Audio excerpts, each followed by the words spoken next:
The technology was developed by San Francisco-based OpenAI, a research company led by Sam Altman and backed by Microsoft. On November 30, the public was given access to the AI-powered chatbot on OpenAI's website.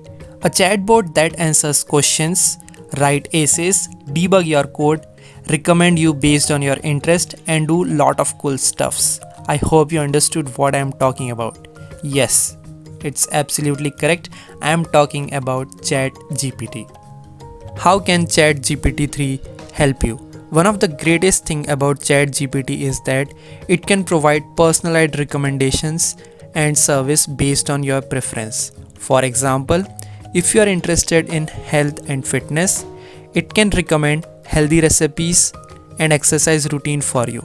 It can also provide information about upcoming events and activities that might interest you. It uses natural language processing to understand and generate responses to human conversation.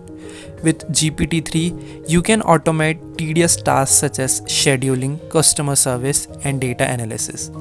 It can help you save time by automating simple tasks such as scheduling meeting or ordering groceries. This model has been trained on billions of pieces of text, making it incredibly powerful and capable of understanding complex sentences and context.